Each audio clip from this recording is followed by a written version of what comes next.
Preparation equals separation. We talk about this a lot, and in roundtable discussions with dealers, it still amazes me that my assumptions that they know or they understand how to approach this and how to be successful with lighting control is not necessarily the case. So when they're preparing before a homeowner's meeting, they're acquiring the lighting plans, number one. So they've got that to lay out in front of the client when they get the chance to meet with client. Is there a fixture schedule?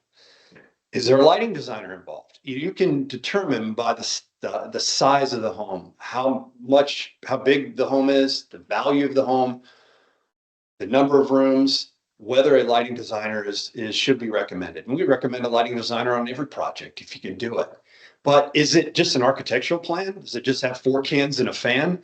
You need expertise in laying out the lighting control. Is there an electrician already contracted to do the project? I mean, that's key, because the electrician can either be your best friend and your salesman or your salesperson in the market, or they could be your competitor, your enemy. Because if they don't know about your lighting control system that you want to sell or you want to design for your client, they may tell the client that they shouldn't put that system in. I mean, who knows what they could say, but they could be your ally in this. So is there an electrician contracted on the project, and how do they want to work with controls and fixtures in it? Go have lunch, have breakfast with them.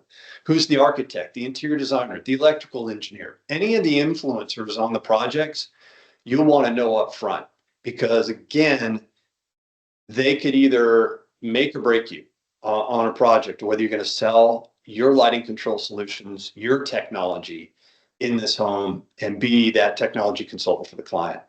Will your proposal go through the owner or directly to the EC or to the builder? That's key. You don't want to hand a quote over to the homeowner with a price, and then somebody else is going to mark it up like the GC, especially if the homeowner doesn't know. So it's good to cover those bases up front.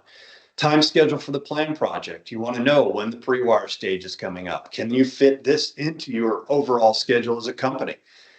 Schedule intros with all the influencers listed above, as I mentioned. Homeowner pre-meeting questionnaire exercise. This is a great thought, and one that continues to come up in roundtable discussions. Create a questionnaire that you send to the homeowner before your meeting. Have them send it back. What if you get a quarter of it filled out, it's better than nothing. But at least you gather solid information about what your client is trying to achieve in their home. We'll touch on that on the next slide. And then you schedule your homeowner Q&A meeting. So now you're touching your basis, trying to make sure you're putting yourself in the best position to win the project.